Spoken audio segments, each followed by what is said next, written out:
नमस्कार। मैं पहुंचा हूं आज उत्तराखंड और मेरे साथ है सल्ट विधानसभा के पूर्व प्रत्याशी गंगा पंचोली जी।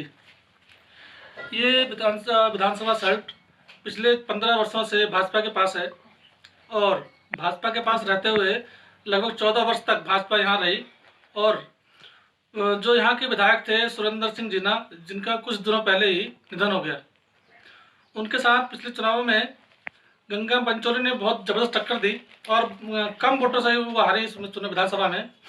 आज भी उनका एक रुतबा यहाँ बना हुआ है, लेकिन वो बैठे नहीं है, जज्बा आज भी बरकरार है। पूरे 4 साल लगातार अभी भी वो पूरे समाज के बीच में जाते हैं, जनता के बीच जाते हैं और विपक्ष की पूरी भूमिका वो निभा रहे हैं। आइए बात करते हैं उनसे कि 4 साल अभी तक पीछे इनके कैसे रहे हैं और आपने इन 4 सालों में जनता के लिए क्या किया है। सबसे पहले मैडम आपका हार्दिक अभिनंदन। धन्यवाद सर। अभी आज हम आपके पास आए हैं क्योंकि उत्तराखंड में इलेक्शन होने वाले हैं 2022 में, और इस विधानसभा में जहां पर आप हैं, आपने पिछला चुनाव लड़ा सल्ट, यहाँ भी उपचुनाव होने वाले हैं। तो ये जानना चाह रहे हैं कि भाजपा ने पिछले 4 वर्षों में क्या क्या काम किए हैं। सर यहाँ तो कुछ काम हमें ऐसा दिखा नहीं, कोई भी नया काम यहाँ पर नहीं किया गया और इसीलिए जो है लोगों के मन में इस बारी है कि जो काम नहीं करेगा तो भैया उनको बार बार क्यों लाना है। अभी ये सीट खाली है, उपचुनाव होंगे, उसकी तैयारियां आपकी कैसी है? बड़ी जोर शोर से तैयारियां चली हैं। मेरी तैयारियां तो पिछले 4 साल से चली हैं। बीच में थोड़ी गलत हो गया, हमारे विधायक जी नहीं रहे, वो अच्छी मतलब इस क्षेत्र के लिए अच्छा नहीं रहा। और उसके बाद फिर उपचुनाव की जैसे ही शुरुआत हुई तो उसके बाद हमारी तैयारियां और भी तेज़ हैं। हम पूरी तरह से तैयार हैं इलेक्शन के लिए। लेकिन जो कार्य की बात आप कर रहे हैं कि काम किया नहीं, क्योंकि मैं यहाँ से लेकर काफ़ी आगे गांव है वहाँ तक मैं गया हूँ, तो रोडों की हालत तो बहुत ख़राब है, बल्कि जितना एरिया है। ऐसा क्यों है यहाँ पे? इसका कारण ये है कि जो जनप्रतिनिधि रहे हैं उन्होंने यहाँ की पैरवी ढंग से नहीं कर पाए और शायद में उसका रीज़न ये भी रहा होगा कि वो यहाँ से ज़मीन से जुड़े हुए नहीं रहे और यहाँ की जो परेशानियाँ हैं उन परेशानियों को उन्होंने नज़दीक से देखने की कोशिश नहीं करी।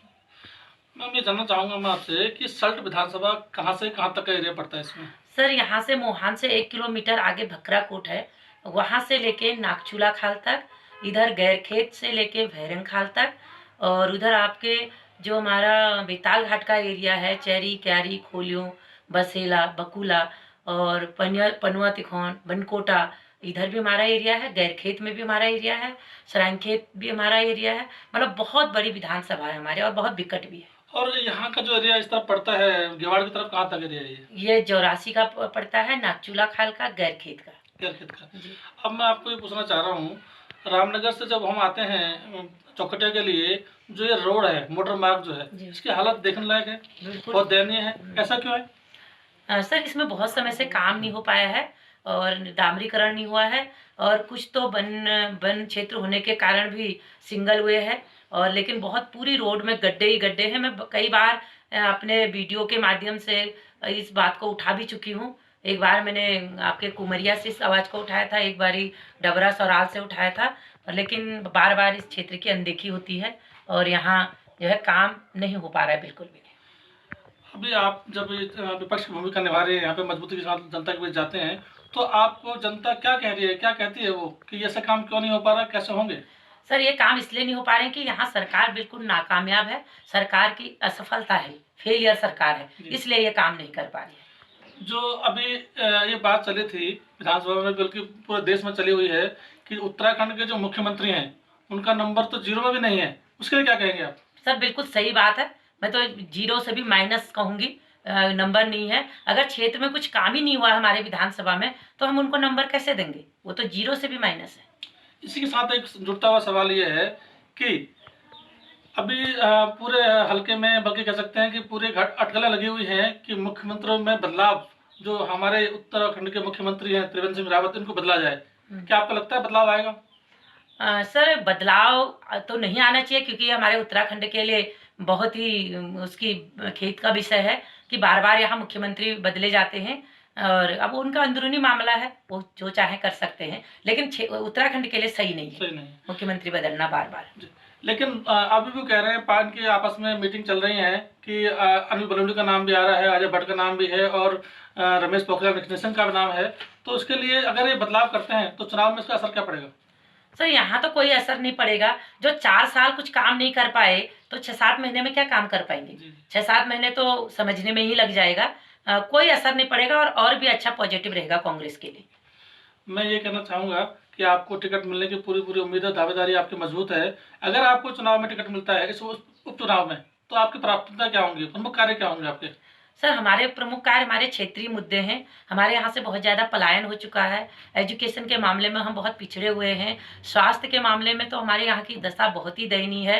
रोडों की दशा ऐसी है और जो कृषि है हमारी खेती आज खत्म हो चुकी है। जब तक हमारी खेती को संरक्षण नहीं दिया जाएगा, यहाँ खेती को सुरक्षित नहीं किया जाएगा और सिंचाई की सुविधाएं नहीं की जाएंगी, तब तक हमारे यहाँ से पलायन होता रहेगा। मेरे मुद्दे यही रहेंगे: स्वास्थ्य, शिक्षा, सड़क, कृषि और रोजगार।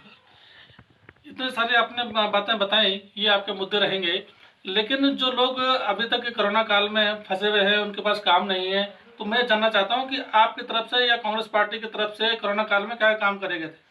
सर कांग्रेस पार्टी की तरफ से हमको निर्देश थे कि आपने जितने भी लोग घर से आए हैं, जितने भी लोग यहाँ प्रभावित हुए हैं कोरोना से, आप उनकी मदद के लिए जाएं और आप उनको सहयोग प्रदान करें। सर कोरोना काल में हम लोगों ने और हमारे गांव के लोगों ने मिलके, हमारे गांव के एक संस्था है, हम सारे लोगों ने मिलके कम से कम 800-900 परिवारों को खाद्यान्न बांटा और गांव-गांव जाके मैंने स्वयं गांव-गांव जाके मास्क बांटे और जो लोग दिक्कतों में थे उनको समझाने का काम करा, उनके साथ अपनी सिंपैथी व्यक्त करी। और मैं हर गांव गई, चाहे वो नागचूला खाल हो, चाहे वो ढूंगा मोहान हो, चाहे वो बबू खेत हो, चाहे वो डांग हो, जाक हो, और पूरी हमारी जो ये सालदे विकास खंड है उसमें पूरा, और सल्ट में लगभग जो है 50% गाँवों में गई, चाहे वो भीताकोट हो, गुलार हो, मसनियाबाज हो, यहाँ आपका मसमोली हो, आपका चिंतोली हो, और आपका जो है वरंगल हो, पयल गांव, कफलगैर, और आपका परथोला, कलछीपा जोशी, शालदे, पूरा देघाट, जितना भी मेरा क्षेत्र है, मैं विकास खंड सालदे का 100% और सल्ट का 50% से प्लस मैं पूरे क्षेत्र में घूमी, मैंने मास्क बांटे और लोगों की मदद करी। ये थे हमारे साथ पूर्व प्रत्याशी कांग्रेस की गंगा पंचोली जी, जिनसे हमने बात की और उनके विचार हमने जाने, और उन्होंने ये सोचा है और कहा है, जनता के लिए आज संदेश दिया है कि कल को अगर वो यहाँ उपचुनाव में खड़ी होती हैं, टिकट सरकार देती है उनको, कांग्रेस टिकट देती है उनको, तो वो विजयी होकर आएंगी और मजबूती के साथ काम करेंगी और यहाँ बदलाव देखने को मिलेगा। जैसा कि यहाँ स्थिति खराब है ना, उसको ठीक करने का पूरा इनका कंधों पर बोझ रहेगा और वो काम ही करेंगी। इन्हीं शब्दों के साथ मैं कुंदन वापस चलता हूँ अपने स्टूडियो। देखते रहिए भारत पोस्ट, तब तक के लिए नमस्कार।